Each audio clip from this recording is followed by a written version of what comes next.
what trend do you think is only going to help like crypto more broadly gain steam in the coming years? Because it sounds like you really see it as a long time horizon. Yeah, totally. I mean, I think there are a couple things that really need to happen, but not too many things. I think less than maybe people think. I mean, one is infrastructure, right? Like, one is effectively make things faster and cheaper. Like, that's a pretty simple one. Not easy, but sort of, I think if you can take Ethereum and via rollups or side chains or other L2, other L1s, or ZK stuff. And you can just effectively say like we can 1000x the scale of this thing. I think it'll kind of be like traffic in LA, where it'll effectively never be enough. You will, the sort of easier and cheaper and faster you make it, the sort of demand will always kind of increase like more than linearly to that, and so you'll never really be able to meet demand. And so I think that's like the number one thing that like crypto could do, is just to make it faster and cheaper.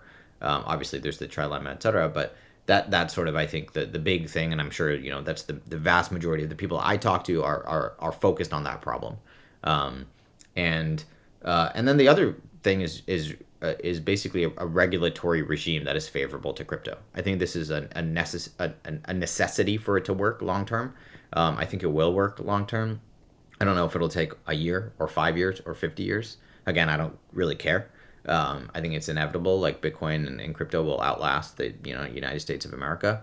Um, and so I'm in no real rush. I think that's the other thing, is like I'm very content with my life right now. I do see, like for example, Gumroad, like in the up market might have been worth $250 million.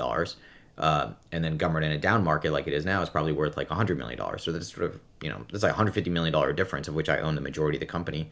So it's not like I'm not, I don't see that happening. I just think it doesn't matter, because long term, I'm sort of thinking in a much longer time horizon. And I'm not selling, I'm not buying, right? So it doesn't really matter. It doesn't affect my decision making.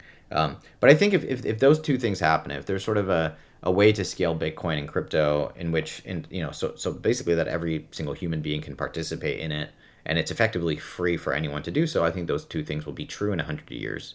And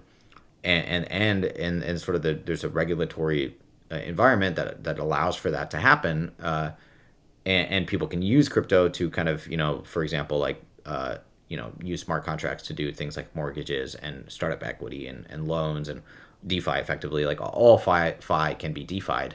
Then yeah, I think there's sort of effectively what you'll see is sort of $100 trillion market cap. What are we at now? Like 2 trillion or something like that. Yeah. So I think you'll see roughly like a 50x in the next 50 years, which most people would consider like a very, very good return. You're listening to the Unstoppable Podcast, the go-to place for everyone to learn about the latest innovations in Web3, NFTs, and the decentralized web.